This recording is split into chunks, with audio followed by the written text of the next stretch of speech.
Hi, I'm Richard Moss, and I am the author of a book called A Tale of Two Halves, The History of Football Video Games, and this is the SEGA Lounge.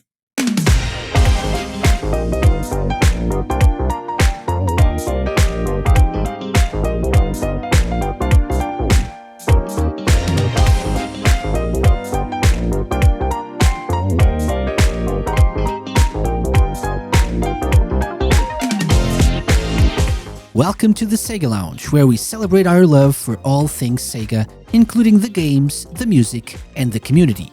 I'm your host, KC. Join me as I talk to different guests and learn more about their projects and passion for Sega. Hello and welcome to episode 240 of the SEGA Lounge. I'm KC. Thank you for joining me for another episode of the show. Hope you're doing well. Hope you've been playing some Sega games and enjoying yourself.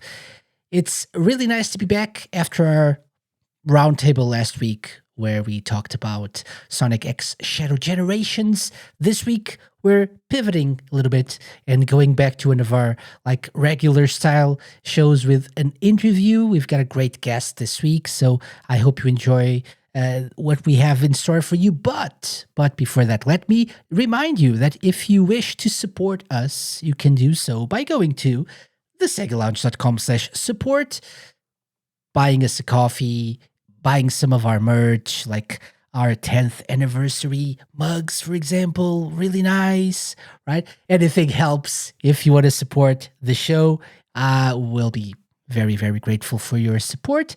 But either way, just watching or listening to the show is very much appreciated.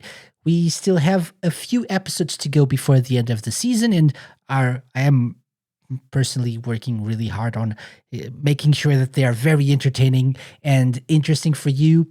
So if you're into specific Sega consoles that have anniversaries coming up, or people battling each other in trivia contests or something, we have content for you coming up. So stay tuned to the Sega Lounge for more on that, but always a lot of Sega.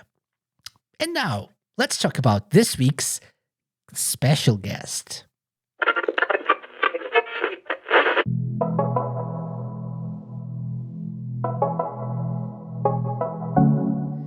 This week, I'm joined on the SEGA Lounge by Richard Moss. Richard is an award-winning writer, journalist, filmmaker, a storyteller based in Australia, and he is also the author of A Tale of Two Halves, The History of Football Video Games, published by Bitmap Books. You might remember Bitmap Books being mentioned on the show before. They did a Master System-centric book that was amazing, and now they're back with this history of football video games. Richard is a very nice person who agreed to come on the show to talk about the book, but also his history with video games, with football video games specifically, and he also agreed to play an interesting game, an interesting version of fan favorite Back of the Box. Yeah, so that's coming up on the SEGA Lounge. Stay tuned and enjoy. Hi, Richard. Welcome to the SEGA Lounge. It's a pleasure to be here. Oh, pleasure to have you. How's it going? And first of all, for people listening / watching, it's early in the morning for you, so we really appreciate you taking the time to talk to us. So how sleepy are you? Let's start with that. I'm not too bad.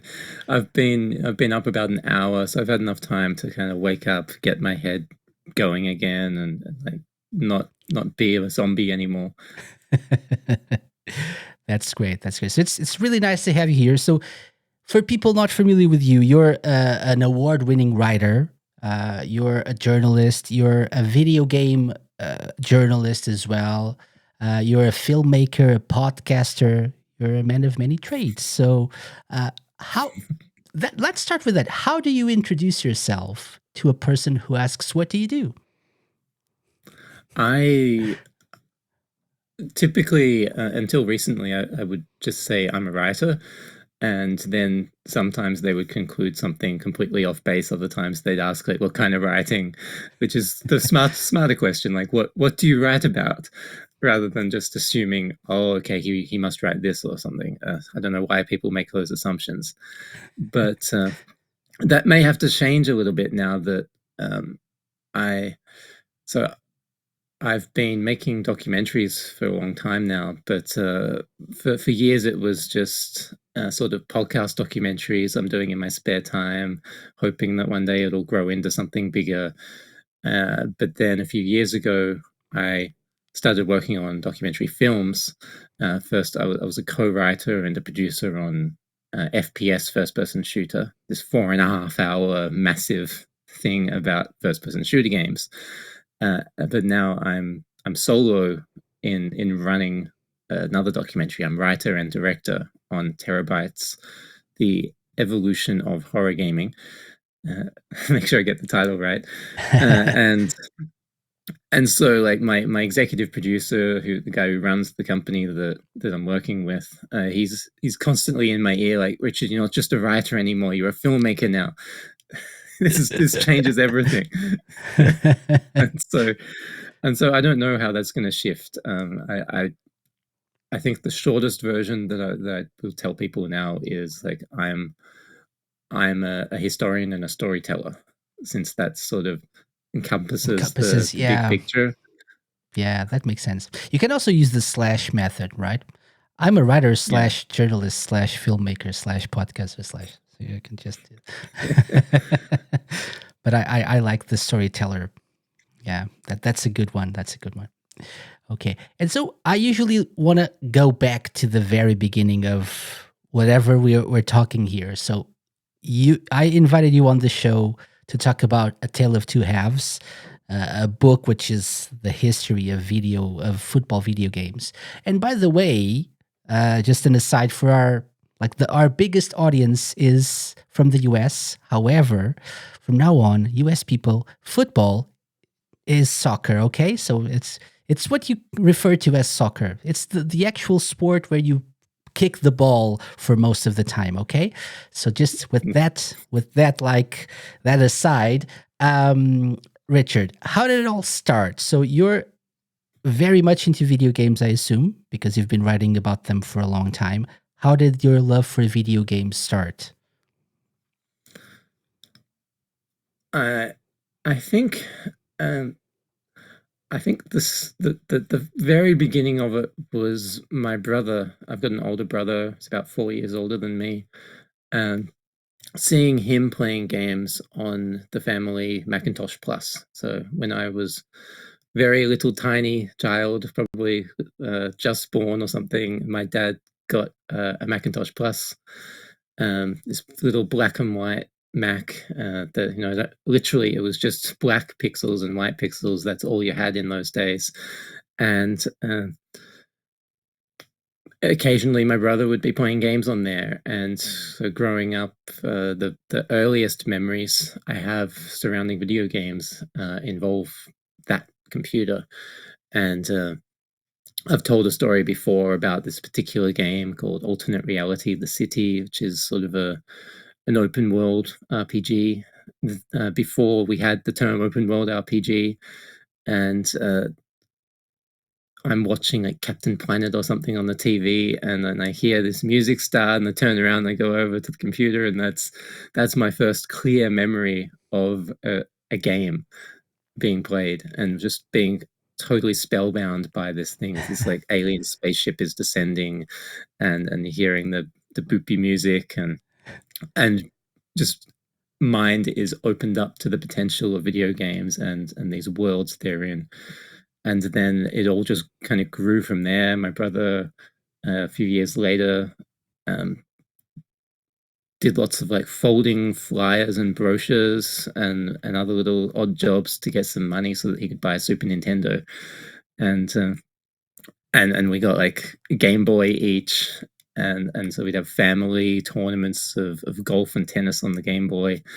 And it all just kept growing from there, like more games, more love of all this stuff. And of course it all connected to football in there. which for the Americans, soccer comes from association football, which is the full version of the name of what everyone else in the world calls football. Uh, and and I love football pretty much as long Hmm. as I've loved video games, and so the two just constantly have interwoven with each other in my life. Hmm. Would you say that that's your favorite genre of video games, or is that too much? Maybe I I think right now I would probably say yes, having come off the back of this book and spent like about 2 years just obsessing over the genre.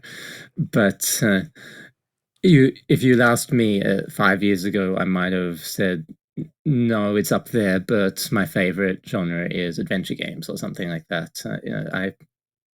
I think it's an answer that would shift depending on like the mood I'm in and where I'm at in my life at the time you ask. Okay, that's fair. So that means you didn't like get sick and tired of football video games after researching for this book, right?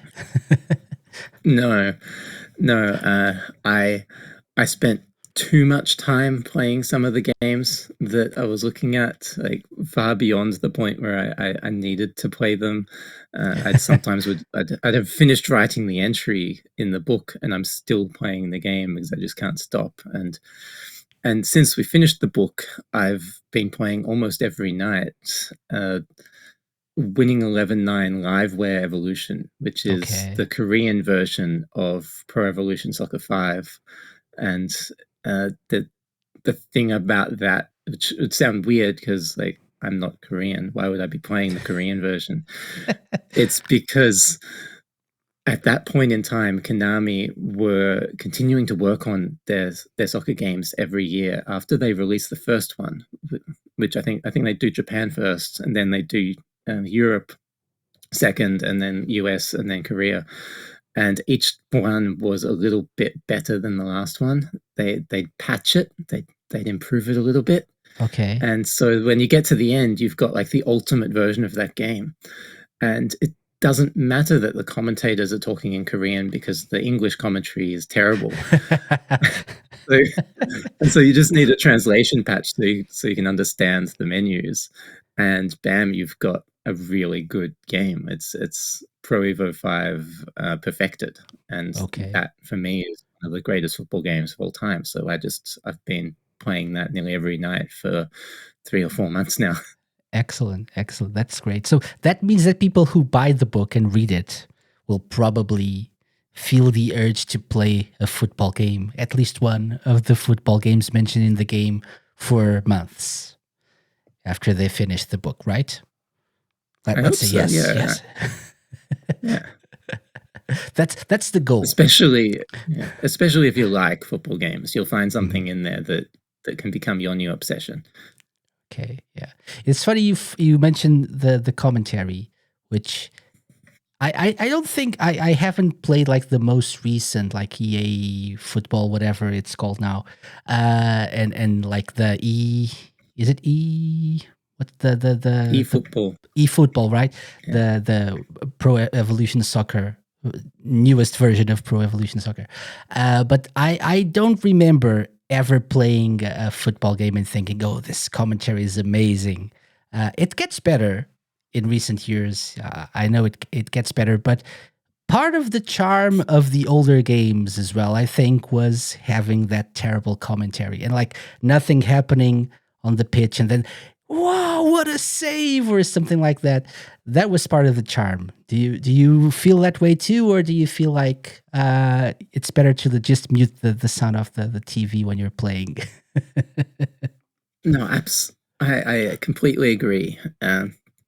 I think it's it is part of the appeal of some of those games. Hearing the commentators repeat the same line over and over, you each game you kind of get used to the catchphrases that have been coded in, and they become running jokes for everyone who's a fan of that game. And off the top of my head, it's all kind of blurring together, so I can't give you an example, but there are heaps of them, and I think that that's really fun and delightful. Um, and commentary is a big part of the experience of the sport.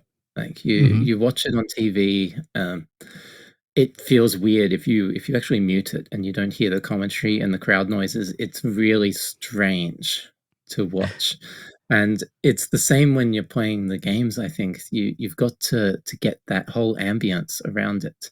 Hmm. Um, when I played games that had sparser sound, it felt like something was missing.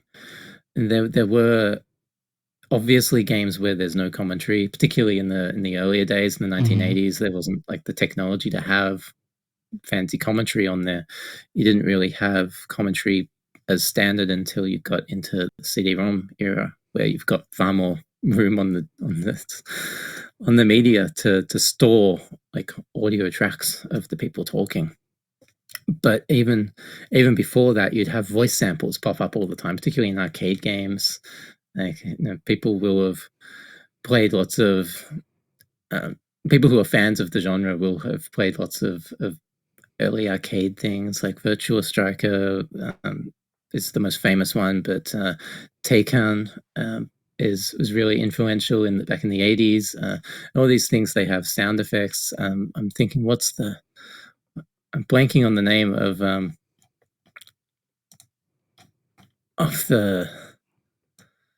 the crazy one with the fat referee. But you have you know you have often the super sidekicks. Yeah, Yeah. you have often individual voice samples pop up. Hmm. Like you'll have a commentator going "Go" when you score in Yeah. the arcade, Exactly. and that's part of the appeal. You're totally right there. That it's what makes it really fun, and most often the commentary That's does a suck. memory as well. I think for me, like going to an arcade and hearing somewhere in the distance, "Oh," and oh, there's a football game somewhere. It could be Virtua Striker or something else, but there's something, or it's just like one of those like machines where you have like a real ball and you have to kick the ball, the and see how far you would kick it. So that's part of the whole memory of going to an arcade as well back in the day. So that's fun. Yeah, you unlocked a memory here. Yeah, thank you for that. Good. And speaking of memories, what is the first football game you ever remember playing? I it's mixed up Okay. in my mind. I don't remember clearly what's what. So I have a very early memory of going to the house of like a family friend and seeing something on what might have been a Master System or a Mega Drive. I'm not sure. In my memory, it's the first version of FIFA, but it might have actually been an earlier game than that. Um, so I don't know what that was. Uh, it was it was definitely one of the side-scrolling soccer games from the early '90s. So it might be that, Okay. uh, but I'm not sure how old I was when that happened. Or it might have been something on a computer. It could have even been that I was exposed to kickoff or sensible soccer like through my brother, like a friend of his having an Amiga. I know that they did, so I don't know for sure, but I know that I have flashes of memories early on Mhm. when I was a young kid of different football games that are all sort of blurred in my mind. The first thing that is really totally concrete um, would probably be Premier Manager 2 on my brother's laptop. So he got a like a grayscale Toshiba machine, it was like 4 or 8 shades of gray, uh, and uh, and it was like 1994 maybe, and he got Premier Manager 2, this soccer management game, fantastic game, and I was totally into that, and then Championship Manager '93 soon after, and Manchester United Europe, which is called Micro Sports. It's some weird name. I've got the box somewhere behind me. Micro Action Sports League, Micros League, something like that, uh, is the name it had over here in Australia. Mhm. Um, those three games are the three that are the concrete early memories of playing soccer. Okay, okay. My first one, I know for sure which one it was, because my first console, I think my first console. Let's say it like that, because I do remember some sort of like Atari something when I was very very little. That probably was my first system. But the first one that I really truly remember was the Mega Drive, and it came packed in with Sonic One and Mega Games One, which included World Cup Italia '90. So Mhm. um, goal! There was like this very poorly digitized voice saying "go" with in a very probably Japanese accent. I don't know. And that was my first football game for sure. But I do remember, and I was thinking about this and thinking about this interview with you.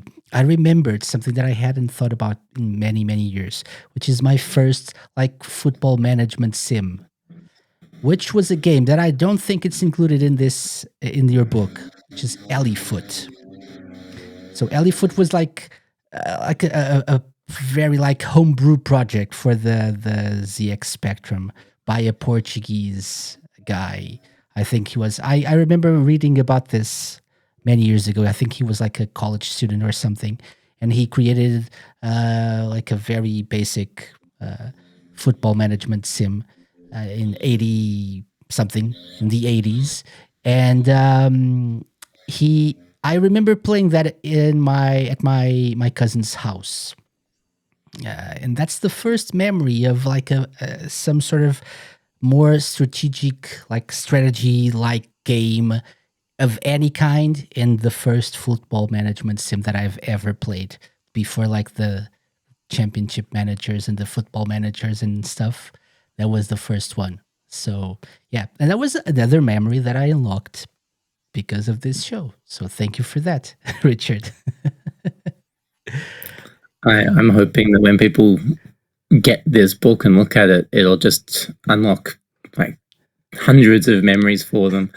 I was talking on another show, the Retro Asylum, about how we have sports games as a way to connect families, like between generations, between Hmm. siblings, and also of course friends. You play sports games in a communal way very often, and so there can be a lot of memories that are there that you want to unlock, bits of nostalgia from your childhood, from years past of bonding over these shared experiences together. Hmm. Um, I think that's a really important part of sports gaming, across the board, whatever sport it is that you like. Yeah, yeah, for sure. I remember I didn't play. My dad didn't like to play video games, so we didn't play much together. But the games that we did play were sports games.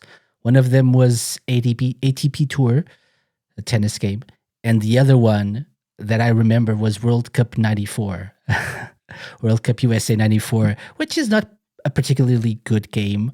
I reckon, Not the but best. No. not the best, not the best.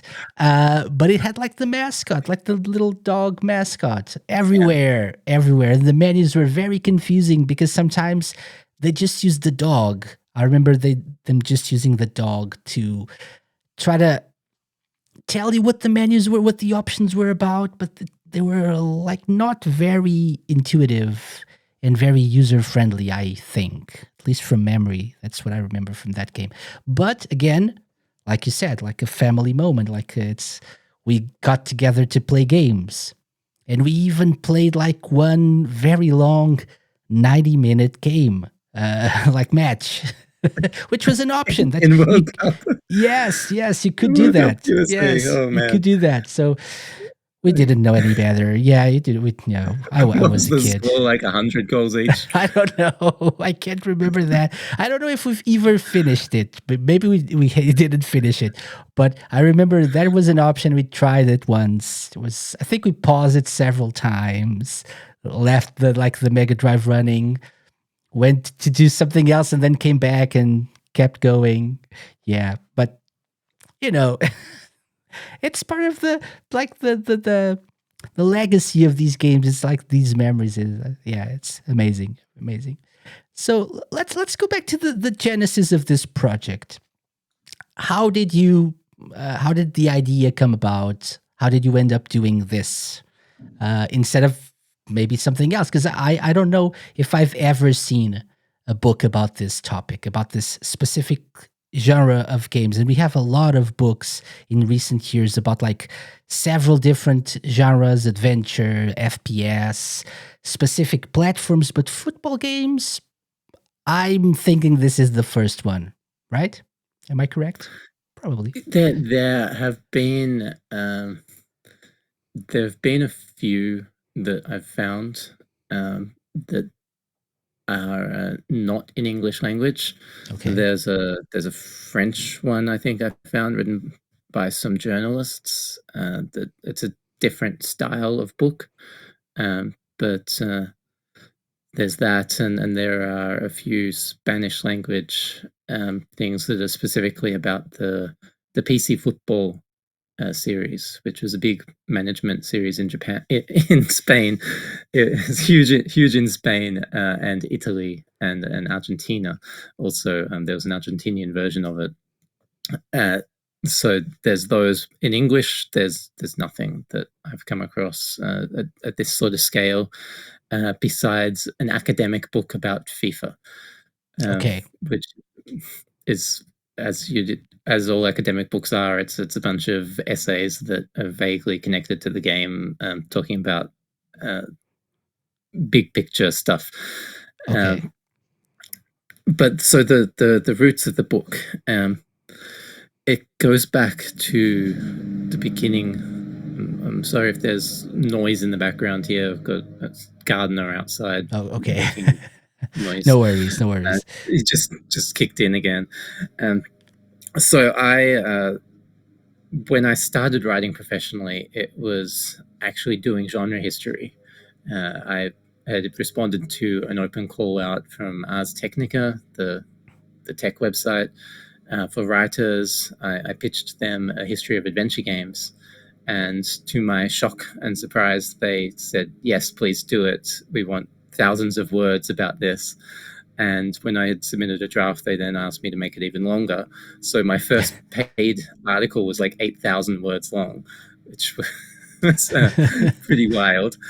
And then over the years that followed, I kept getting allowed back to write about other genres for them, and also some other bits and bobs of things. Like I did a Scum VM history Okay. and some other things that I'm not thinking of, but like more journalistic stuff as well. And after I'd been doing that a few years, I also started to notice that there was an increase in these genre encyclopedias and platform encyclopedias coming out. These books that are dedicated to just like Super Nintendo games, ZX Spectrum games, RPGs. There's a few adventure game books. Like the people go in really deep, really wide, but only within a single platform or a single genre. Hmm. And I thought it'd be really nice one day to do one of those about football games. And so that's the first seed of the idea. And it was just a vague notion in my mind that that would be a nice thing to do one day. And Someone should do it, right? Someone should yeah, do it.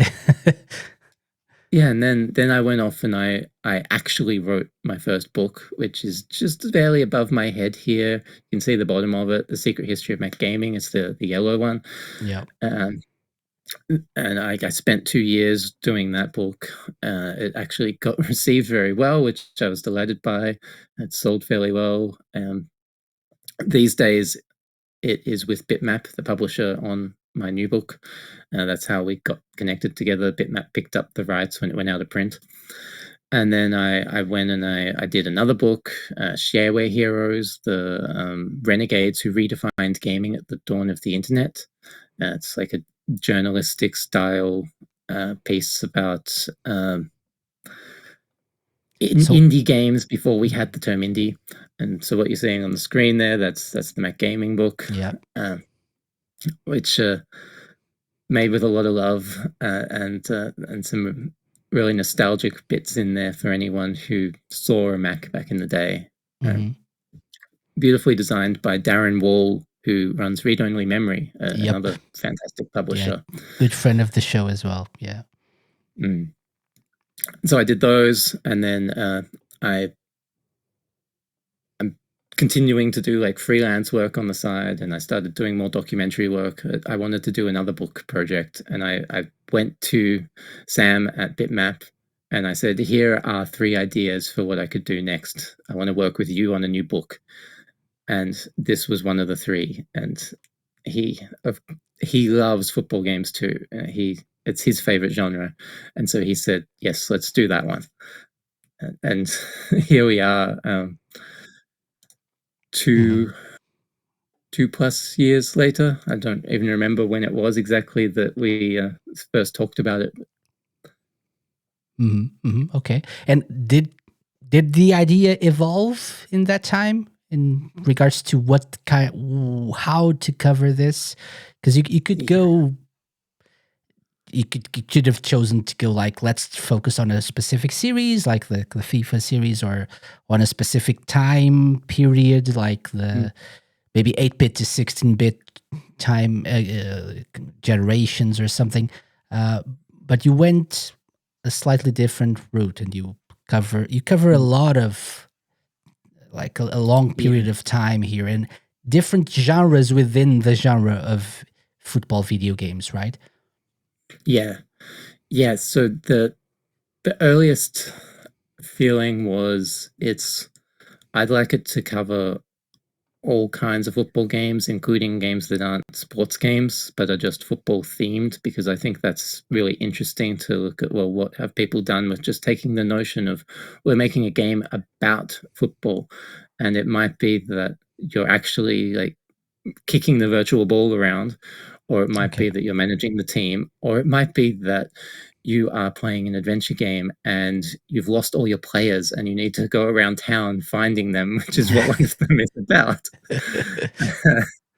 And you've actually accidentally destroyed the kit and stuff. There's fun games like that. There's platformers. There's actually a few Hmm. platformers where you've got just this side scrolling thing, and you jump up and down. It's like any Mario or Sonic game, but you've got With the football. a ball.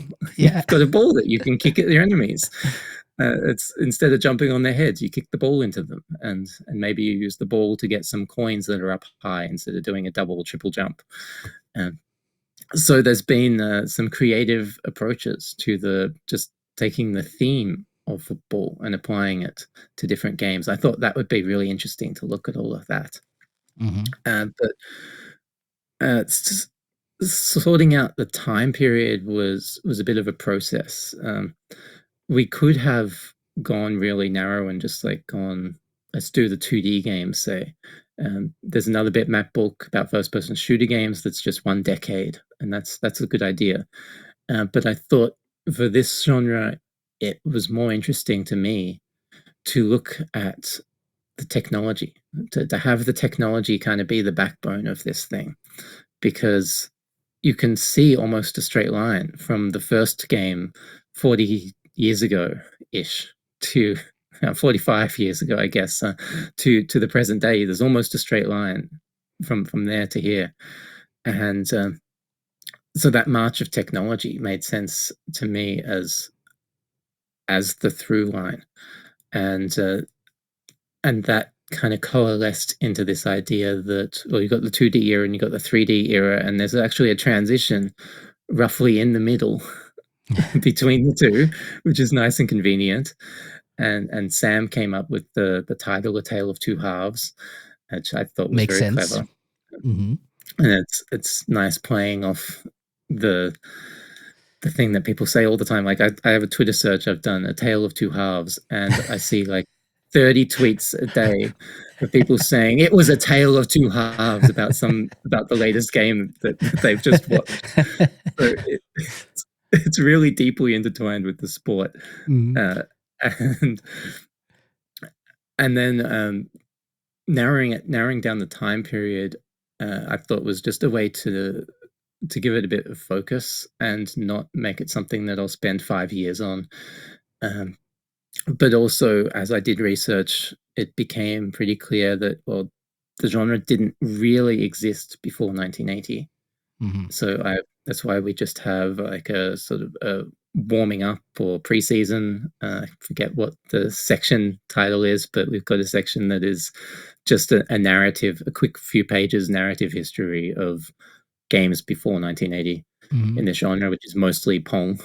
Uh, Pong that's been themed as, well, you're playing soccer now. Yeah. So I'm moving a paddle up and down and I'm playing soccer, right? And so then 1980s when you first got the first game that's really clearly this is soccer. Hmm. And then if you go forward to about 2010, roughly, well, we actually stop at 2010, but around then, there's nothing left to talk about because that is the point where the Championship Manager series, which had forked out into two football managers, what the developers continued doing, the publisher kept doing Championship Manager. Championship Manager died 2010. You had the FIFA Manager series sort of beginning its slow and painful death in around 2010. It lasted a few more years, but it was pretty much done for. That I'd say is roughly around the time when you didn't really have any further new competition coming for the FIFA versus Pro Evo war. Yeah. Um, so after 2010, I didn't think there was anything left really to talk about besides just those two, three franchises every year doing another update. Yeah. And Yeah. so I thought, well, let's do 30 years then. That works really nicely, especially since the 3D era starts again in the middle of that, about 95. So, so this actually bookends really nicely, and we can just have a little section called extra time that picks out a few highlights from what came after. It all just fit together really organically. Mhm. Yeah, that makes sense. Yeah, I was gonna ask about like why stop at 2010, but that makes a lot of sense. Yeah, it's basically Football Manager, Sports Interactive did a good job with that. So IDOS, bye bye, right? And then FIFA and Pro Evo are the remaining ones, wherever they're called now, of course. Mm. Um, However, I have a question for you here, and let's try to be honest here. Two questions actually to be honest about. Have you played all of these games that you cover on the book? Please say no. It's a no with an asterisk, Okay. which is that I played everything it was physically possible to play. Okay. So there are a few games that don't exist anymore. Hmm. So late on in the book, I've got a couple of Facebook games covered, and there's some football MMOs that were made. Those don't exist anymore. You Yeah. can't play them. Hmm. So all I could do was like look up YouTube videos, try and find old screenshots that had been posted online, read a little bit about it just to get my head around what it is, what made it interesting. And there are a couple of arcade games that haven't really been emulated properly. And so again, I just had to see what I could find online. Hmm. Definitely, they're too obscure for me to find an actual physical machine that I could go over and play. Uh, but I played everything else. So Okay. and I played some stuff that didn't get into the book too, that I decided, well, there's nothing interesting to say here. I literally have nothing to say about this game because it is just like these 20 other games that I have already written about. Or it's so deathly boring that I'd write two sentences and I don't think there's any entertainment value unless I'm just bitching about how bad it is, which isn't very nice.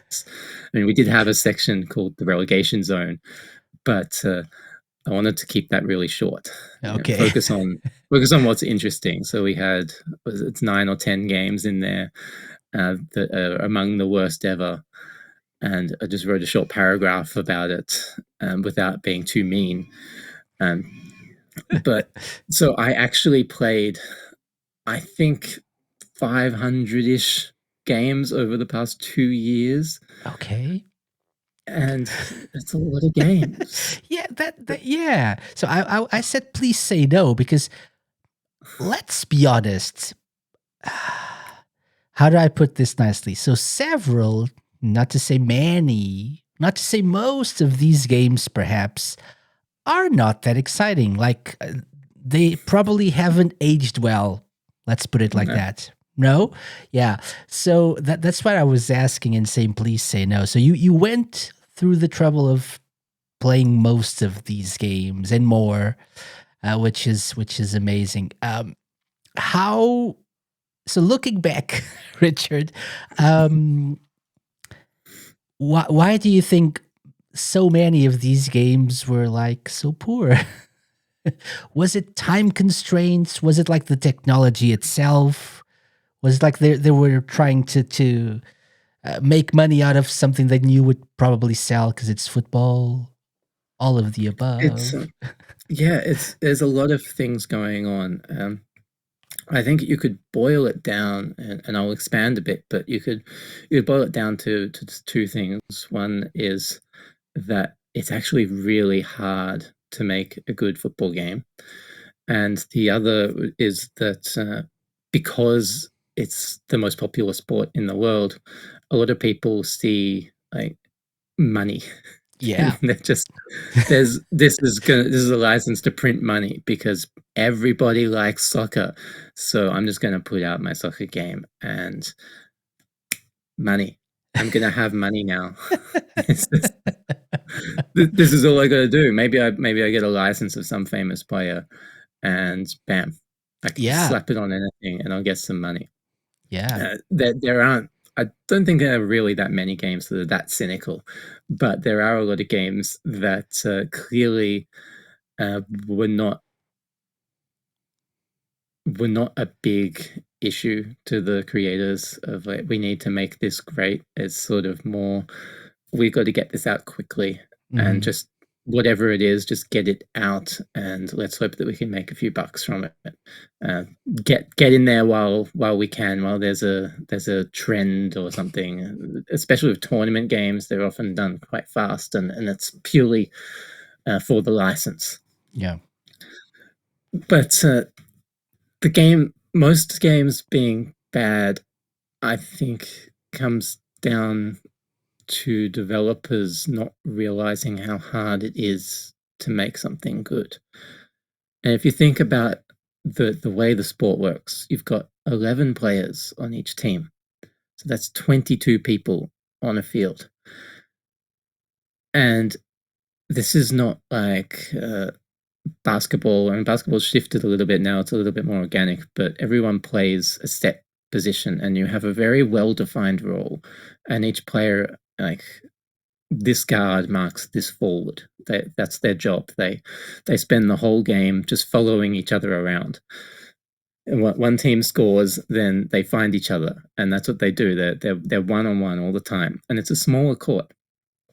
You you look at American football, and it's all about the plays. It's kind of stop start, and you stop the game, you set up your play, you run the play, you stop again, and again everyone has really well defined roles. You have soccer, there's positions, but people don't It's think more that much dynamic, about right? position. So you'll have like your left back, yeah, the left-sided defender. They might decide they want to go forward. They run down the field. Well, they've left a gap behind them. So then when the ball is lost, somebody has to go over and cover their position. So then your central defender or your left midfielder, or even a central midfielder, someone's going to shift position and temporarily take their place and play their role, mark their man and do whatever's necessary to plug the gap, and then someone else will take the position that person has then left unoccupied, and so the whole team can kind of shift, and at its most dynamic form, that becomes what's called total football, where you Hmm. don't really have positions anymore, and it's just all completely dynamic. You all just flow in this beautiful way. It's one of the hardest forms of football to play, but it's absolutely beautiful to watch. Yeah. And so, even in its basic level, you've got a lot of complexity there. And because people can do any kind of thing, and people sort of have zonal zones that they mark as well. Zonal defending is more common than man to And man. man defending, yeah. Yeah, and so if, say, someone runs through the middle of the field with the ball, then their man might decide at some point, I'm not going to keep chasing him anymore. Particularly if it's a defensive player decides I'm going to go charging forward now for some reason. I think I can make something happen. The forward of the other team is not going to keep following them. Mhm. Forwards are lazy. They want to stay forward in case the ball comes and they can get a counter attack going. So they'll stop. But then who's going to take over chasing this guy? Um, and if you create the zones too tightly, and this happens in a lot of games, if you look at them, you can run right through the middle of the field, and all the players just turn and watch you. It's because the programmers have coded in these really strict zones, Hmm. and nobody has taken assignment of that. Oh, I need to go and get the ball. And then when you get into the 3D era, there's a bit more effort getting put into, okay, we need to be realistic. We need to figure this out. But then it still doesn't work properly, because you can create algorithms for deciding, well, what am I going to do when I'm defending as an AI player? You can't always, as the human player, you can't always take over everybody and do it. Sometimes you need some help from your AI to do the job. And so the AI controlled players, they will kind of be always assessing the situation, and they'll have some predefined ideal position Hmm. that's kind of being coded in mathematically. You're supposed to be here when the ball's there. This is your perfect ideal position. And then you have these zones of attraction. Like, you're attracted towards the player that you're marking, you're attracted towards the ball, you're attracted towards these different things. And there's some kind of calculation that's done every second or every frame, pulling you one way or another. And if you make the attraction of a player running through, say, on the wing, much stronger than the attraction of a player in the middle, then you're going to drift wide.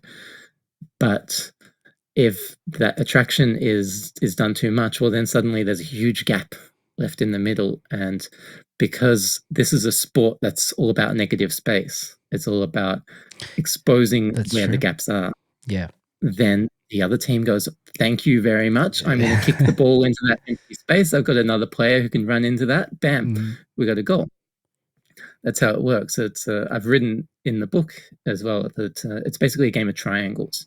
This is a sport where you're constantly making these triangles, and then you're shifting positions, changing the shape, and that's how you make space. That's how you get the ball forward.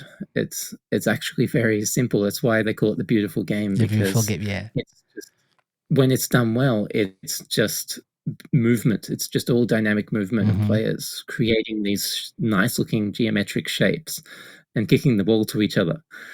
That's all it is. But when it And comes to creating while it's the very AI, beautiful, it's very difficult to program, right? yeah. So that's all a long way of saying that it's just really, really complicated to program that in a way that works well. And that's just the AI. You've also got to do all these other bits, like ball physics. People always talk about ball physics in these games. If the ball feels too light, it's like, we're kicking a beach ball. This doesn't work. This is not realistic. If the ball's too heavy, it's like we're playing futsal, which is indoor soccer. And you got to get that right. And what is right depends on the exact um, the exact game you're making. Are you making something Mm-hmm. that's arcadey? Are you trying to be more of a simulation? Do you have a gigantic field? Do you have a really small field? How quick are the players running? Everything changes the equation of what is Mm-hmm. good.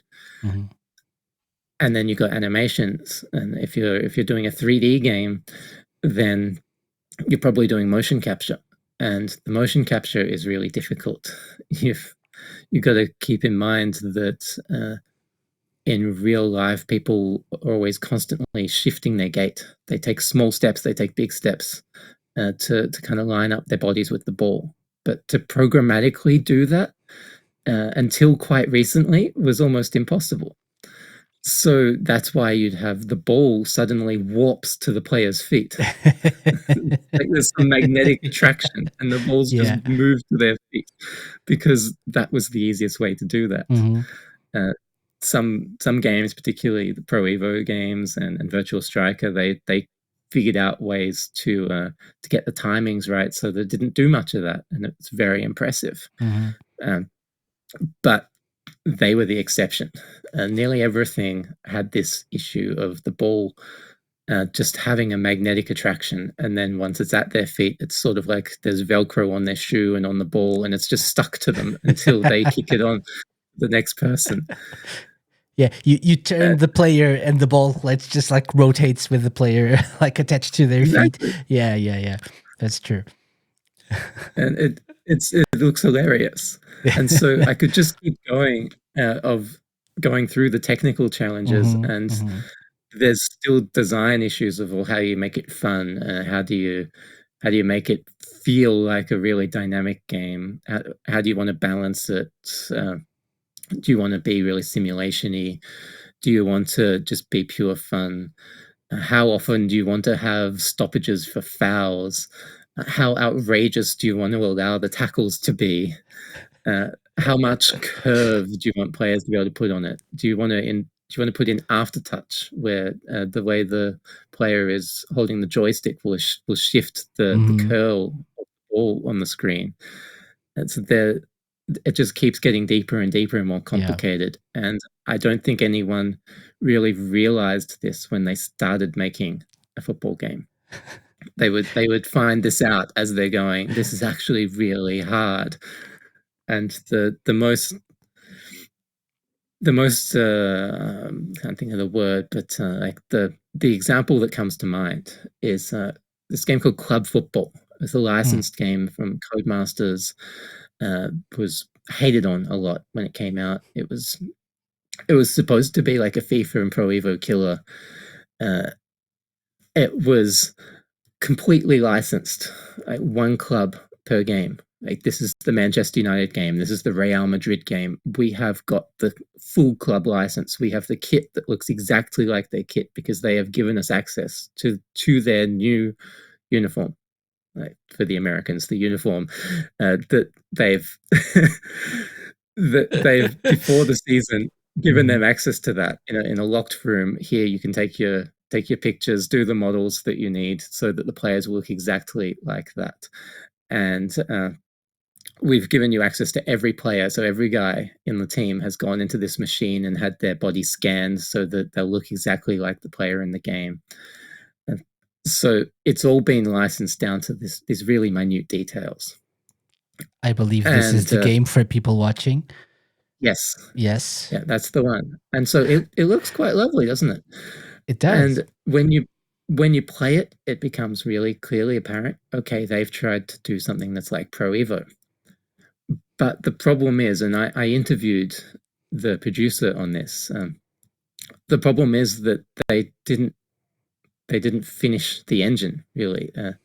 They realized that it's really hard to make a football game, and so they ended up with something that's half baked when you play it.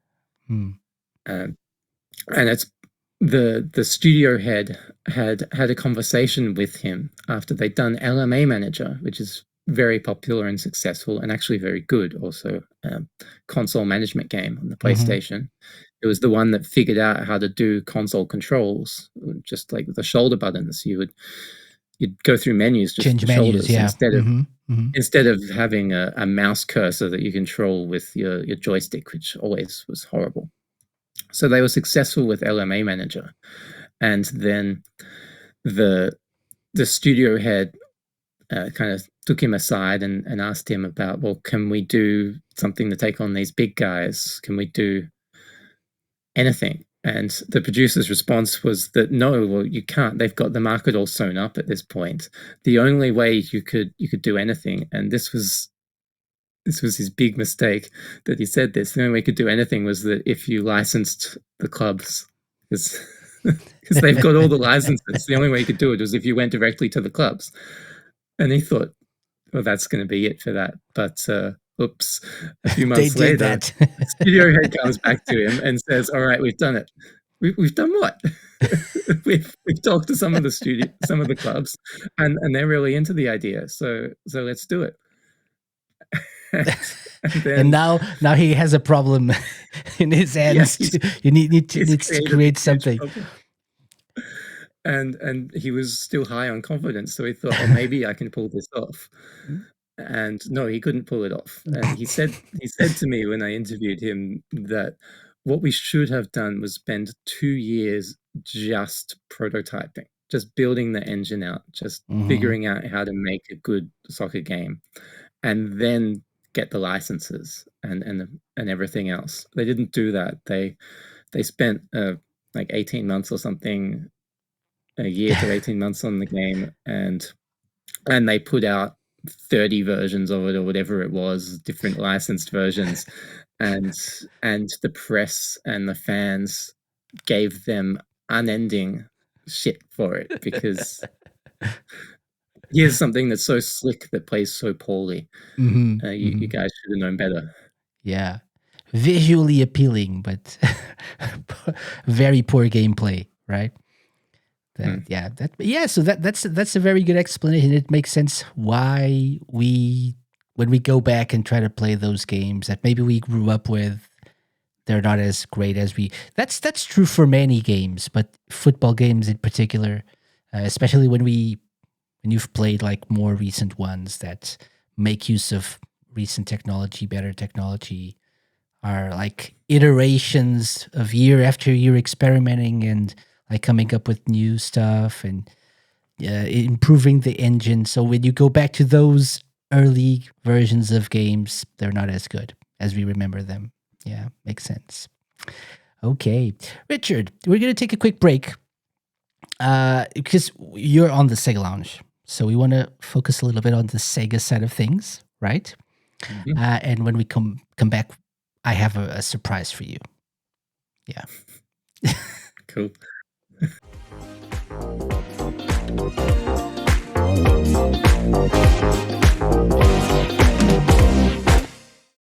And we're back. We're here with Richard Moss, author of A Tale of Two Halves, The History of Football Video Games. Richard, I said I had a surprise for you, right?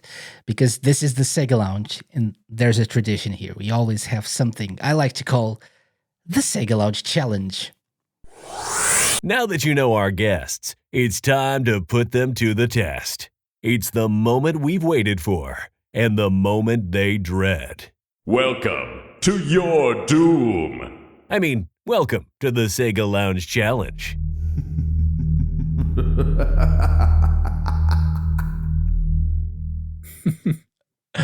What is the Sega Lounge Challenge? Well, this week, it's all about football/soccer, right? You wrote about a lot of games. You played a lot of games, even more. And I think you probably know them all by heart at this point. You can tell them they like blur into each other a lot.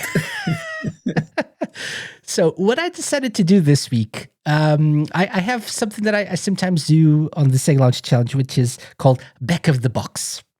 Okay, so I go through the back of video game boxes and read the description, or a redacted version of the description of the back of the box, to my guests and see if they can identify the games. So I have 10 descriptions beautifully written descriptions of football games, either Sega games developed or published or released on Sega systems. And so, if I read you the descriptions, do you think you can you can find out which game I'm talking about? I can try. I have a last night, just for fun, I was having a look to see what games do I have physical copies of, and so I actually have some stuff that I brought out Ooh, to me. Like things are all crazy with the I'm camera glare, but like there's FIFA on the Mega Drive. let This me is change angle. this is That's a better. bootleg game. I got this Okay. bootleg Football that's based Argentino. on FIFA 95. Was a bootleg only out in South America. I got like Oh, Premier Manager. Like there's heaps of get to, so yep, much yep, glare. yep. Yeah. Premier Manager So got 97. I got this whole stack of them. Pull out this one. This is my favorite from the. Ooh. There it is. This is my favorite from the era. I think Ultimate Soccer. This is good, great fun. Really, really fast paced. For people who know the genre, it's like you take you take kickoff and you make it a little bit easier to control, and Mm-hmm. you throw in customizable physics. Like you can make the wind go crazy. You can have the gravity change. You can shift how close the ball controls. Like, do you want it to be really tight, like one of those games where it's glued to you, or do you want it to be super loose, like it is in Mm-hmm. kickoff, and anyone can just come across and nick the ball from you at any moment? It's really well done, very fast paced, and a lot of fun. I like that game. Excellent. So I'm not going to say if any of these games or those games are on my Yeah, list, but maybe. Who knows? Who knows, Richard? So maybe I should let's grab start with boxes, which I guess you're doing. maybe just use No, whatever weapons that are at your disposal. So, are you ready uh, for the first one? yeah, Back of the box football edition. Number 1. I think this is fairly easy. Redacted's number 1 hit returns for a new season. Designed specifically for portable play, Redacted allows every football fan to get into Redacted on the go.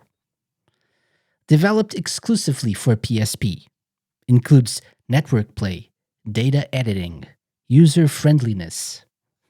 I like user friendliness as a feature. Any ideas of what this might be? it sounds rather like it would be a FIFA soccer, of which there were many actually on the PSP. I'll read it again, just in case. So, Redacted's number 1 hit returns for a new season. Designed specifically for portable play, Redacted allows every football fan to get into Redacted on the go. Developed exclusively for PSP, includes network play, data editing, and user friendliness.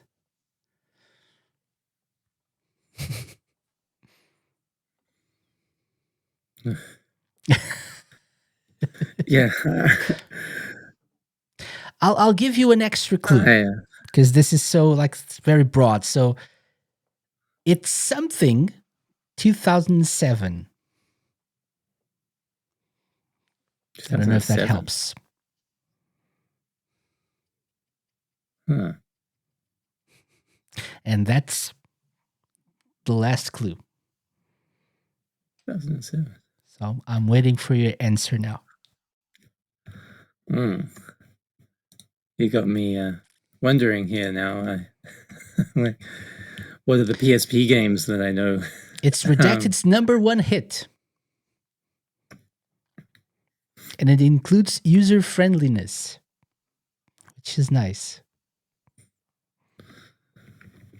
Like a championship manager? I have no idea. But I need an answer. because we got 9 more to go through. Yeah. Yeah. All right. I don't know, No- but I'm going to no say pressure. championship. So your answer is? I'm going to say championship manager. It seems like the kind of weird thing they'd say. Okay. Final answer?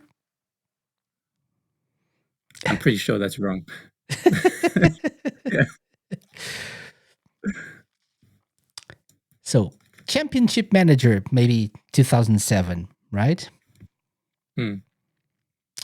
Your answer is incorrect. Incorrect. Hmm. The correct answer is Football Manager handheld 2007 for the PSP. Remember, they're I was trying to all remember if that somehow was Sega related. So, yeah.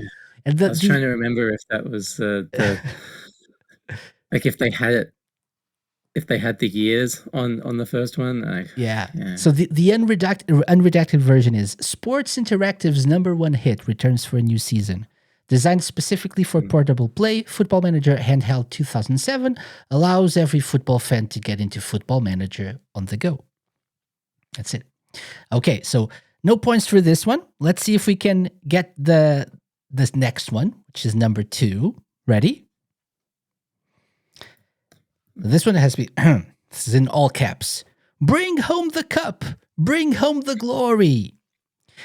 Redacted, the latest installment in the popular Redacted arcade series, makes its debut on the Nintendo GameCube.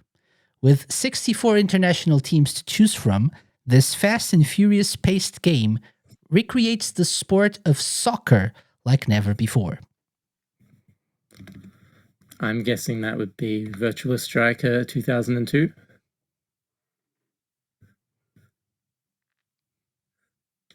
Yeah, you sound pretty sure Yeah. of yourself. Yeah, I think that sounded very much like it. I don't think I've ever seen the back of the box for that, but that's what it sounds like to me.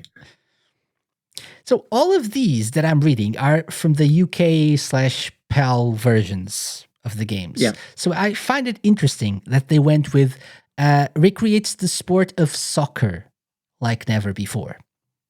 I think they Interesting. probably just didn't bother changing it for regions. Exactly. Yeah. So you said Virtua Striker 2002. Yeah. So actually, Virtua Striker 3 version 2002 on the GameCube. Yeah, they did the really complicated names. Yeah, because like it's like the arcade game had like different versions, and then they released version 2002 on the GameCube. Good job. Yeah, there's version 2002 of 3, and then I think Virtual Striker 2 has there's a version 1999, a version 2000. 2000. It's weird naming that they did, but there weren't that many soccer games on the GameCube. It's updated. And I straight away knew that's got to be it. I can't think of any other arcade ports. Good job. Well done. So number 3. Ready? Yeah. No, you're not. The best just got better. Now featuring national leagues and teams, as well as the international teams of the original. Other all-new features include faster gameplay, new animations, and new stadiums. Commentary comes from Gary Bloom and Jack Charlton. Whether you choose to play an international cup or a club league, you can be sure that Redacted is champion. The best just got better.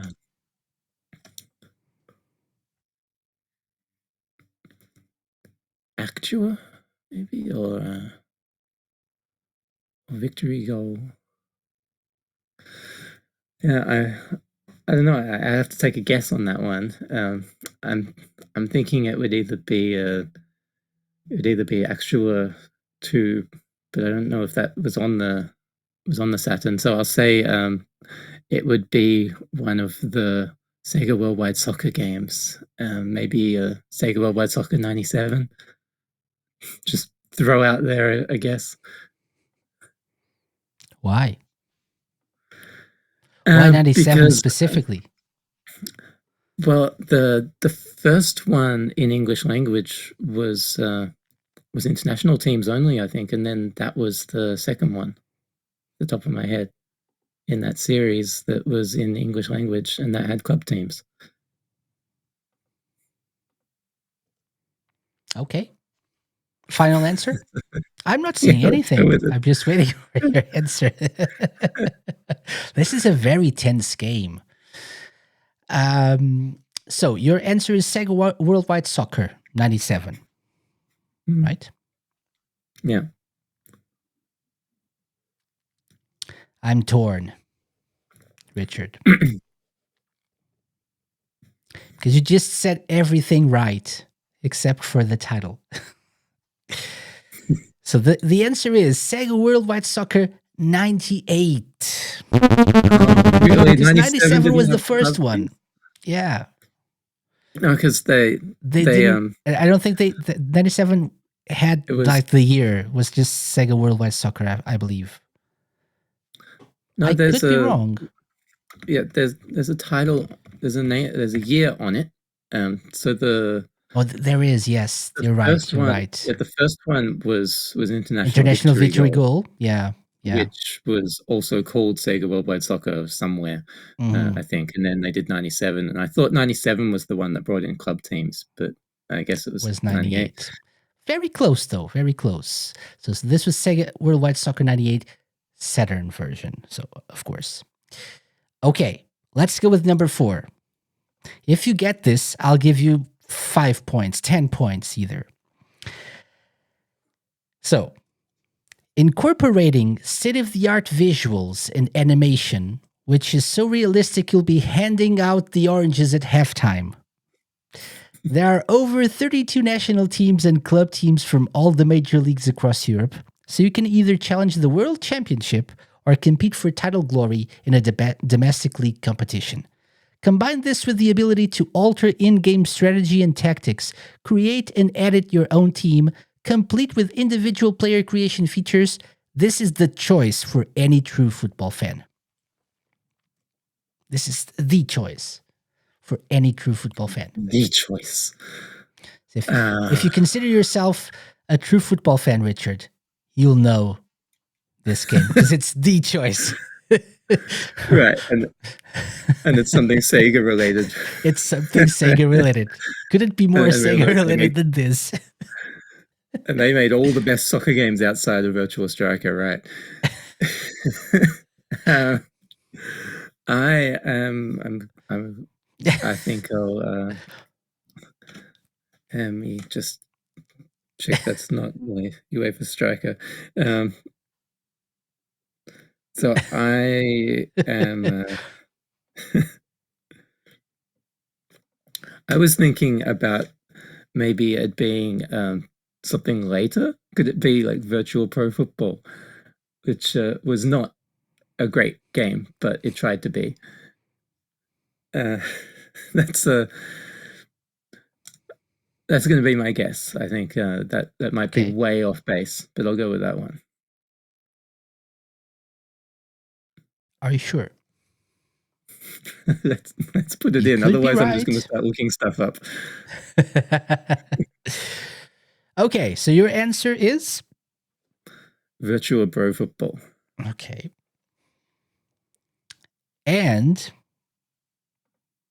you'll be surprised to know that it's the incorrect answer. Incorrect answer. The correct answer was a Dreamcast game called 90 Minutes Sega Championship Football. Developed by Smilebit, developer team of great pedigree, but this was not their finest hour. Not by a long shot. And it's a game that I think I've successfully mentioned like the 2 or 3 of the last 5 episodes of this show. Because I spent a lot of time customizing my teams in this very, very poor football game for the Dreamcast. It had a lot of potential, I think, but this was really, really bad. So, no points. No one would ever guess this, but this is the choice for any true football fan, Richard. So, For shame. I was right that it would be something late generation. Yeah. I just was the Wrong wrong generation. Yeah. Okay, let's keep going. I think you'll get the next one. So number 5. Pressure. Yeah.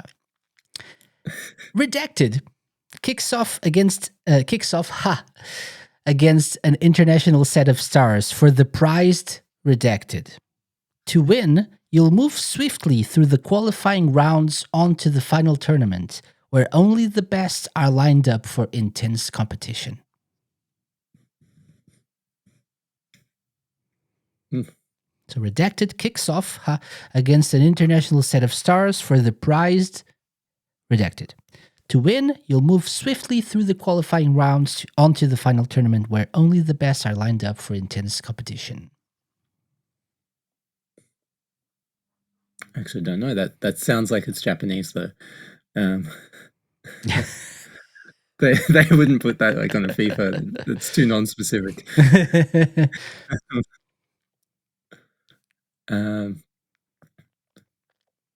Might that be what I mentioned earlier? International victory goal. I'll give you a clue. I'll give you the platform. It's a Mega Drive game. Mega Drive. Okay. Well, there's actually quite a lot of Mega Drive soccer games. Yeah.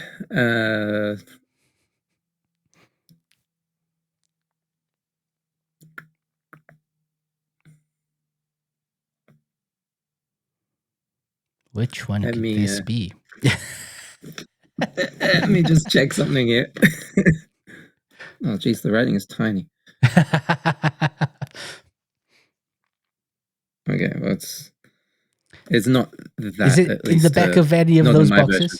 No. Okay. It could be. If I go through all of these, there's quite a stack. I don't want to be too boring. I'm trying to think. Give it your best guess. What do you think this could be? This was released. This was released in the UK. Yeah, so it kicks off against an international set of stars for the prized Redacted. So I've redacted whatever the prized thing is. So it could be a clue. Or not. Hang on. That's a Mega Drive, right? World Cup 94. The World Cup 94. Is that your final answer? World Cup USA 94. Let's go with that. Let's go with that. Such good memories of playing that game. But no. Right. No. You were 4 years too late. World Cup Italia 90. Italia 90. Yeah. World Cup Italia 90 kicks off against an international set of stars for the prized World Cup. Yeah, of course. I should have gone with the instinct of it's something Japanese, got the Japanese weirdness to the text. US Gold would be savvier competition. Than that. Yeah. Okay. Number 6. Ready? Yeah.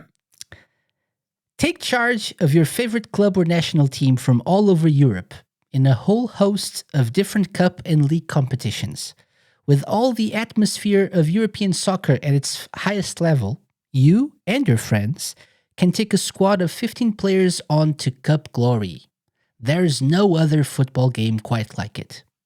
Which could be a bad or a good thing. Depends on your perspective, right? There's no other football game quite like it.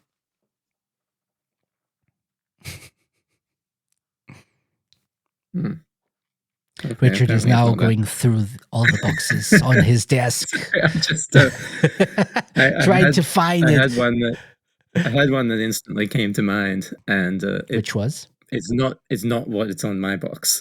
Okay. European club soccer on the Mega Drive. That's what came to my mind straight away. Good guess. But it's not what it says on my box. It's a good guess. So I'll be pretty devastated if that turns out to be the one and they just had different copy on different boxes. Okay, so this is again we're So talking take Sega charge of your related. favorite club or Yeah. national team from all over Europe in a whole host of different cup and league competitions. With all the atmosphere of European soccer at its highest level, you and your friends can take a squad of 15 players on to cup glory. There is no other football game quite like it. Hmm. I wonder if that's a good thing or not. So bad. It's a good thing there's no other football game quite like it. Yeah. I'm quite taken by the European specific mention there. You should. Uh, yeah, I'm thinking that that's got You to be should be. key here, and so Probably. that eliminates a couple of things that were in my mind. But then I'm trying to think, well, wait, what are the European games on Sega systems? So I'll give you the same clue as before. This is a Mega Drive game Yeah, to maybe narrow Yeah. it down. yeah, as I thought. What was the name of the Sensible Soccer game on the Mega Drive? Is it that one? I don't know.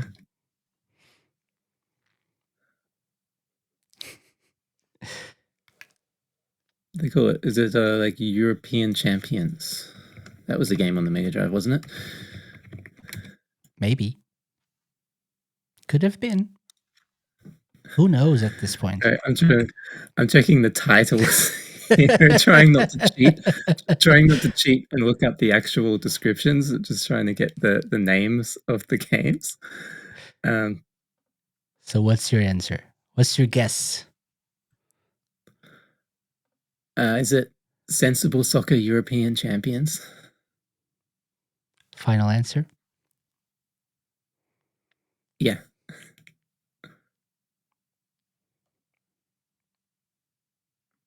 Yes, that's it. Sensible Soccer European Champions on the Mega Drive. Good job. I had to look up the subtitle. That was right, but yeah, the European soccer part. Yeah. yeah. Okay. So, number 7. 4 left. So, number 7. Mm-hmm. And it starts with a quote from Mean Machines. Okay. So maybe that's a clue in itself. Mm. Redacted has it all. Experience sheer brilliance. And then there are some bullet points. New stadium sound. Dynamic crowd technology. Over 2,000 frames of player animation. Complete ball control. Head, chest down, pass, throw, back heel, tackle, and shoot. This one? What is it? For the listeners? FIFA International Soccer. Yes! That's it. Does I've it read match that the box description? before. Yeah. Yeah, I got the back of the box here. Oh, it's a little bit different though. There's no quote. Yeah, I think there were a few versions. There were like the golden version and the blue version or something, right? Of that one. Yeah, but you got bullet points. Okay. Different quotes on the back of this one. This one's got EGM and Game Pro.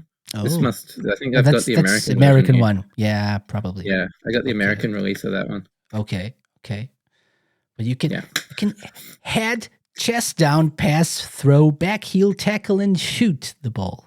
Amazing. Yeah. You know, just a fun trivia note there. I've got. I can't quite see it. Somewhere back behind me, I've got a copy of Commodore International Soccer. It's from 1983, I think, 84 maybe. So it was Commodore 64 game, and on the back of the box, it is really proud of the fact that you can head the ball and you have throw-ins. Which was amazing at the time, right? and you can head the ball, and these were the big features of a soccer game in the mid 1980s. That's what you got to get excited about this stuff. You've got throw-ins, you can hit the ball with your head. Amazing. Yeah, and what they didn't realize is that actually you can keep the ball on your head and run the entire length of the field if you know what you're doing. You kind of flick it up if you manage to get the ball to flick up, and that's the cool thing that you can get the ball up in the air for the Euro. But you get it flicked up, and then if you time it just right, the ball will hit the head, and it'll just keep tapping the head as you run forward. So you can run the entire length of the field and just run it into the goal. Like It's brilliant. That's a bit. They advertised the wrong thing then.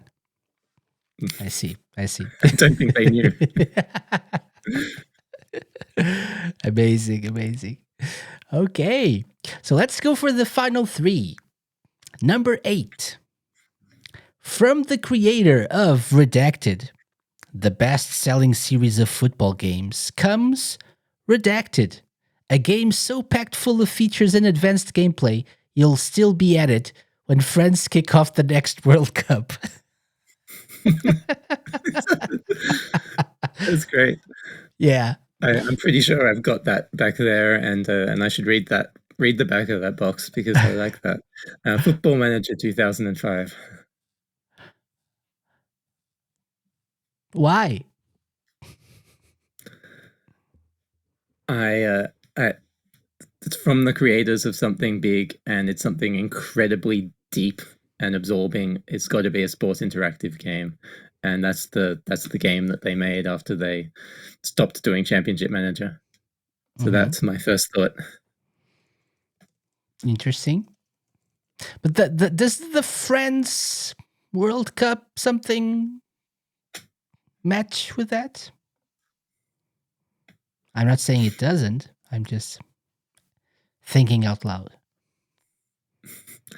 You play it for years, so that's that's my feeling there. I could be wrong, but I could give you the usual clue though, the platform, which is actually the usual clue because it's a Mega Drive game. Mega Drive again. Oh, geez, so I'm wrong. Okay. Just That's saying, why if you want to stick to that, you like the Mega Drive.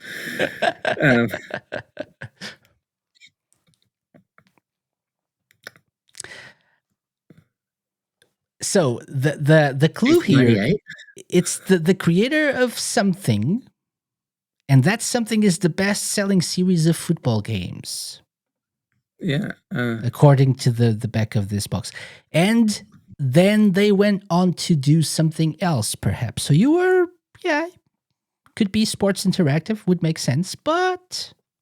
Not on the Mega Drive. Yeah. And not before Friends kicked off the next World Cup, either. Which would probably be like 4 years later at this point.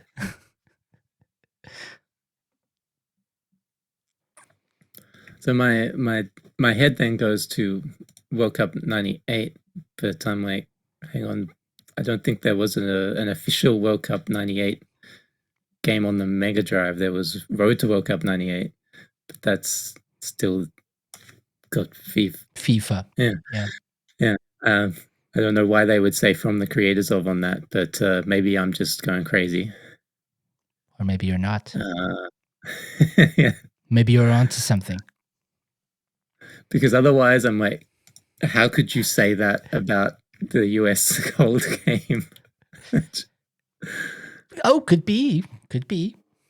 Yeah, but who would be the creator of that to be mentioned on the back of the box of that game? I'll give you an extra clue. Because we need to move on. Yeah, we need to keep going. I'll unredact the first part. From the creator of Kickoff. Yeah. The best-selling series of football games. Comes redacted. And that one I can't unredact. Yeah, I think I know what it is, and I can't remember the name of it. Talk to me. Think out loud. Oh man, what did they call it? Is it Goal? Dino Dini's Goal thing. It had different name on different platforms. Goal or Dino Dini's Goal. I'll go with that. Whichever it was on the Mega Drive. Dino Dini's Soccer. Yeah. Yes. Yeah. Released in late 94. So you'd still be playing it well into 98 when France kicked off the next World Cup. Yeah. Okay. Last two. And this next one, number 9, starts with, again, all caps. Are you tough enough? Have you got what it takes to take part in the wildest football game ever? Take on the craziest teams ever in this 3-on-3 hard-hitting, action-packed football game. Yes, sir. And that's it. Short and sweet. 3-on-3 hard-hitting, action-packed football game. Okay. Can I ask a question? Like, will you answer me if I ask a platform-specific question? Maybe. Or do I have to figure this out? Maybe. Is it PS2 or GameCube? Maybe. Maybe you're onto something. It's the thing that comes into my mind first is Sega Soccer Slam, which is 2002. Which is a multi-platform game, right? Yeah. PS2, GameCube, Xbox. Yeah, and it's 3-on-3. So it's like it ticks those boxes. Unless you've gone for another one of those damn Mega Drive games, which it's a Mega Drive. No, it's not. It's not. It's Sega Soccer Slam. It's Sega Soccer Slam. Yes, that's it. Okay, last one. Game. Oh funny. yeah, you got dudes in. It's not a bad game, I would say. I don't know. What do you reckon? It's got a lot of funny jokes. I think if you appreciate the humor, you'll love the game. If the humor just rolls off you, you'll hate the game. I think it all comes down to what you feel about like the Arsene Wenger look alike and sound alike, and the dude with the red hair and the Scottish kilt, and like every character is a caricature. It's like a parody, a person or a stereotype of someone, like someone from Scotland, or a particular kind of person. It's all caricatures and parodies, and it's very silly. So it depends on how that fits with you, and whether you can enjoy the game. So the gameplay itself is pretty fun, but it can get a little repetitive. Yeah, that's true. But I think it like in short bursts is like a fun game, like a fun party game as well. Maybe. It's so much fun if you play it for like an hour, but then if you try and do longer sessions, you might start to get a bit off it. Yeah, I agree. I like it. Yeah. Okay, last one. Not a Mega Drive game. All caps. Football as you've never seen it before. Bullet points. Lethally effective control system for fluid gameplay and spectacular goals. Stunning stadium and player detail, taking the game to a new level of realism. Advanced 3D engine and artificial intelligence combined to give an incredibly authentic playing environment. More. Use the visual memory unit to secretly change tactics during the match. Live commentary from Ron Atkinson and Jonathan Pierce. And that's it. That's a very long one. Yeah. There were a couple of clues here. What is it for the listeners? UEFA Striker. Are you sure? Yes. Does it say football as you've never seen it before? It does. So there we go. My copy is literally falling apart, so I try not to drop it. But I got it here. There's the back. Yeah, that's it. And the live commentary Yeah, bit as and it's got well. pictures of the guys just Exactly. there, little Yeah. tiny photos of them. Excellent. So that's it. Very good job. Well done. UEFA Striker for the Dreamcast was this final one. Good job. Good job, Richard. This was probably the hardest ever edition of Back of the Box. And so They're all you, so similar. yeah, It's all about football, it's all so about it's like, football. yeah, Yeah, yeah. So you truly deserve the SEGA Lounge seal of approval, which I will send to you afterwards. Welcome. Good job. Good job. Not welcome. thank you. Thank you. Thank you. And good job. Thank you for being such a good sport and playing this game. This horrible, horrible game. Yeah. That's good fun. Encourages me to read the back of all these boxes. So I think I've only done it like once for each game. It's like when I get the game, I read the back and then I put it aside. Yeah. I should read them all again. Some of them will be funny now that I've played everything. See?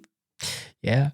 Okay. So I don't want to keep you too long, Richard. But I just wanted to talk a little bit more about the game, about the book. So for people wanting to get the book, obviously they can go to Bitmap Books to the website, and you can see, if you're watching the video version, you can see the website here, which has a lot of detail about the book, has some pictures of it as well, beautifully designed and really well written book. What's your elevator pitch for people like on the fence about getting this or not, Richard? Just do it. I think if you have any interest in the video game rendition of this sport, then it's the book for you. You know, I've gone really deep, but kept everything accessible and tried to make it entertaining while also being insightful about the different games. I've gone really obscure, deep cuts. Got like there's some homebrew stuff in there. There's Polish games you've never heard of in there. So not to like single out Polish people, but like there's something I don't know how to pronounce. It's a penalty kick simulator. It's like Rzudikane. Sorry if I'm completely butchering that pronunciation, but there's that. There's a PSV Eindhoven Manager, which is like a homebrew freeware Amiga game from the late 90s. That's really funny. They've like pulled in Monty Python references, even weird, really weird sort of. Very specific. Yeah, it's the postmodern football management game that you've been waiting for. They've got weird meta commentary going on. You've got all the big games, of course, in there, and I've tried to be insightful about what makes like Pro Evo great and why FIFA went through these kind of ups and downs of being good, being crap, being good again. We've gone into arcade games, gone into management games, we've got platformers in there, we've got adventure games, we've got bad games, we've got great games, we've got Pro Evo shirts that you would have seen if you're watching the video there, and I thought it would be fun to not tell you who the player is, so I've Yeah. given a clue in the description of the caption, so you guess who it is, and then you can go Okay. online and look up who it actually is. I wanted to make it fun. We've got Tankona is season a favorite of summaries, mine. interviews. Yeah. So there's lots of cool things. There's nice bespoke illustrations that are like recreating famous moments in football history. So there's a lot of fun stuff for fans of the game, like the actual beautiful game football, as well as fans of the genre football video games. So something for everyone, as long as everyone is people with an interest in the sport, whether virtual or real, and huge amount of love and care from both me and the team at Bitmap, who are football fans as well. Excellent.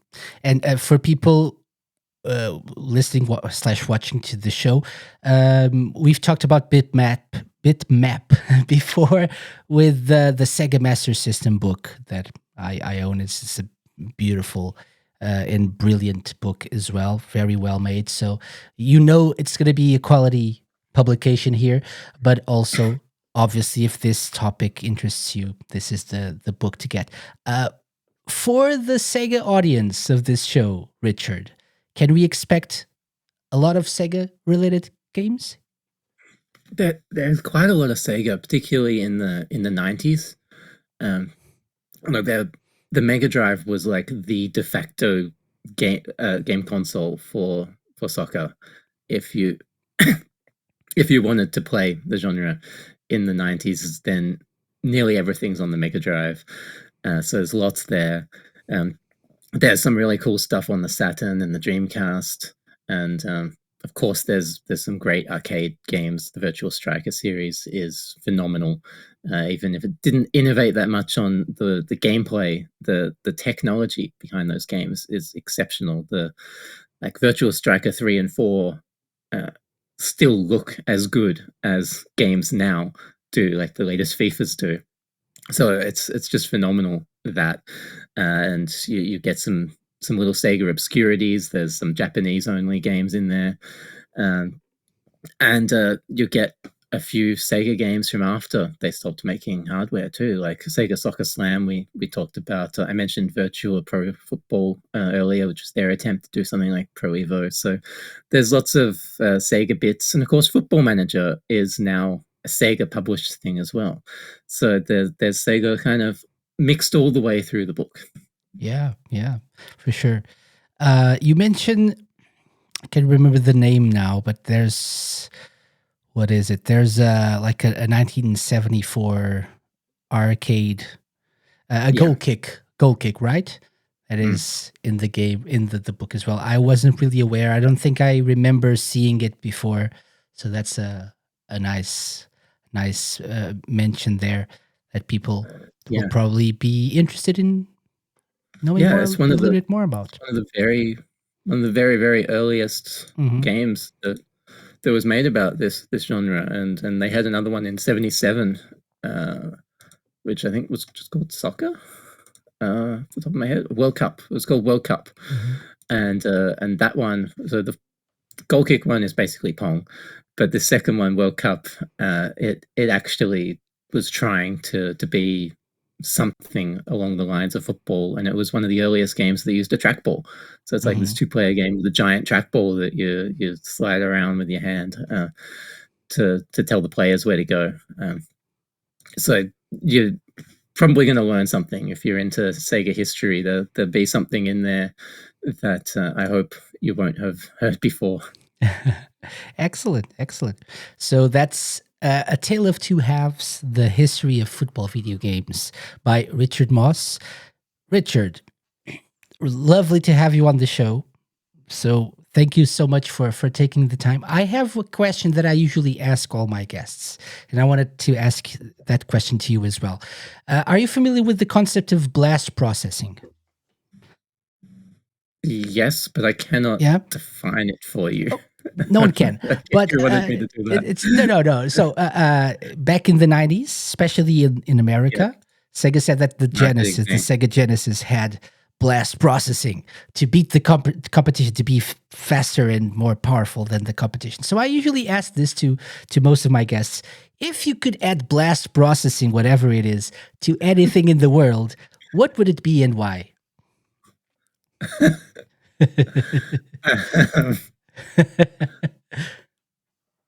Geez, it's a good question. It's way out there. I'm sure you make nearly everyone stumble with that. Uh, What would benefit from being like even faster and more powerful? Toasters. Let's go toasters. Agreed. You can always get your bread faster. Exactly. Yeah. More bread, faster. Let's go with just blast processed toasters, please. Sega. Yeah. Yeah. Good answer. Good answer. Where can people find you, Richard? Online, if people want to reach out, and keep up to date with your uh, future projects and stuff. Yeah. I have like an announcements only newsletter thing that I can't tell you off the top of my head what the URL is. You'd have to search for it. Uh, but I have I'm on social media, all the text-based ones. I'm on Twitter/X. I'm at MossRC. That's MOSSRC. I'm on Blue Sky, same thing, MossRC. I'm on the Fediverse, Mastodon to most of you. social.mossrc.me/mossrc would get you there. I'm not really active on the Instas and stuff, but I might be at some point. I've been thinking about actually creating just for fun, an account that is purely about posting screenshots and videos and things, because I've got so much material, all about football games. Just another one of those fun accounts. There are a bunch of them. I thought that'd be fun, but I haven't set that up properly yet, so I won't. And I might not follow through on it, so I won't tell you an account name yet. So just I'm Moss RC at all these places. I have a personal site that is perpetually under construction in a really boring white background that'll one day become something nice, which is rc.me, mossrc.me. And yeah, you can find me in those places. Okay. And we'll link everything in the show notes so people can find you there as well. Thank you so much, Richard. Thank you for coming on the show, for taking the time to play my silly game, not the beautiful game, the silly game. And all the best for not just this game, but future projects as well. And anytime you want to come back on the show to talk about football games, please feel free to. Thank you. Thanks. This was fun.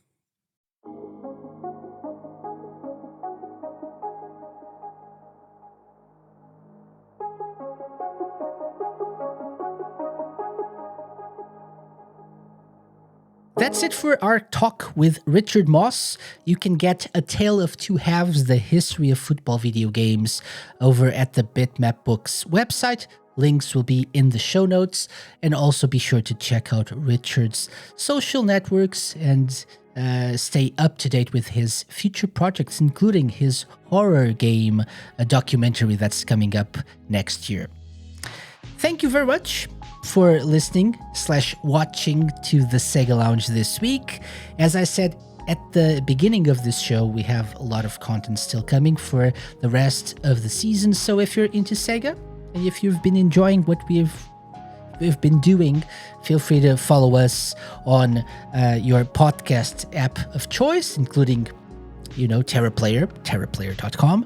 We've also been putting up video versions of the episodes on YouTube. So if you're watching there, thank you very much. Why not subscribe to the channel and get notified when we get new episodes or new videos, like clips of past episodes up. That's something that I've been planning on doing. Time is really limited these days, but I'll be sure to do that as the weeks and months go by. I'll definitely go back and post some shorter clips of previous episodes of the show for your viewing pleasure. And if you want to be teased at things that happened in past episodes of the show, well, I'll do that for you. Don't worry. Either way, thank you very much for watching or listening. I hope you have a wonderful week. Next week, we'll be back with another show, so be sure to come back and tune in to that.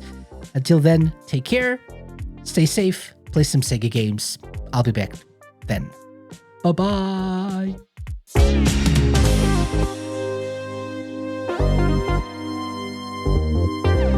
The SEGA Lounge, hosted by me, KC, and part of Radio Sega's network of live shows and podcasts. Theme song and incidental music by OSC. Got any suggestions? Drop me an email to podcast@thesegalounge.com. Find us at The SEGA Lounge on X, Twitter, and Instagram, at thesegalounge.com on Blue Sky, and be sure to check out our Twitch and YouTube channel for live video content. You can find previous episodes of the show by going to thesegalounge.com, on the TerraPlayer app, and wherever you listen to podcasts.